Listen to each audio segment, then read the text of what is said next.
దేవునికి స్తోత్రం. ప్రియమైన సహోదర సహోదరులకు శుభాభివందనములు. ఈరోజు దేవుని వాగ్దానము సమూయేలు మొదటి పుస్తకము 26 అధ్యాయం 25 వచనం. నీవు ఘనకార్యములను పూనుకొని విజయమునందుదువుగాక.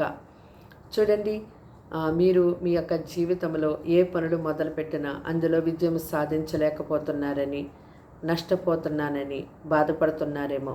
పరిశుద్ధ గ్రంథంలో చూసినట్టయితే యెషయా కుమారుడైనటువంటి దావీదు, ఆయన దేవుని దృష్టికి ఎంతో ఇష్టడుగా జీవించాడు. సమస్త విషయాల్లో సుబుద్ధి కలిగి ప్రవర్తించడము, తన యజమాని దృష్టికి కానీ జనులందరి దృష్టికి కానీ అనుకూలమై నడుచుకున్నాడు. కనుక దేవుడు అతనికి తోడై ఉండి అతని యొక్క పనులన్నిటిలో కూడా దేవుడు అతనికి విజయాన్ని ఇచ్చారు.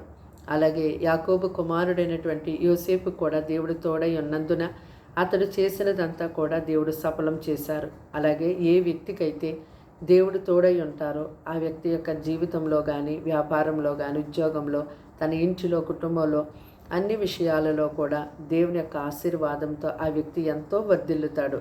కాబట్టి ఈ సమయంలో ఈ మాటలు వింటున్నటువంటి మీరు దేవునికి ఇష్టలుగా జీవించండి.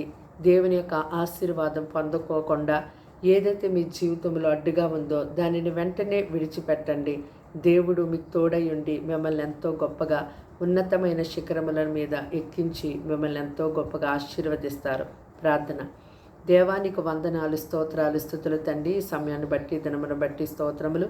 నీ బిడ్డలు మీ రక్తంతో కడిగి పవిత్రపరచండి. వారిని, వారి కుటుంబాన్ని దినమంతా కంచె వేసి కాపాడండి. కీడు శోధనపల్లి తప్పించండి. అయ్యా, నీ ఆశీర్వాదం పొందుకోకుండా వారి జీవితంలో, వారి కుటుంబంలో ఏదైతే అడ్డుగా ఉంటుందో దాన్ని ఇప్పుడే వేళ్లతో సహా పెళ్ళగించి తీసి పడవేయండి. నీ బిడ్డలకు నాయన గొప్ప ఆశీర్వాదం అనుగ్రహించండి. ఇదిగో నా తండ్రి, నీ ఎందు మొరపెట్టే వారిగా వారు లేవనెత్తండి ప్రభా. ఇదిగో తండ్రి, దినమంతా వారికి తోడయండి, సహాయం చేయమని వారిని, వారి పిల్లల్ని దీవించండి. వారి పిల్లల ఎగ్జామ్స్లో, చదువుల్లో, ఆరోగ్యంలో మీరు ఉండండి.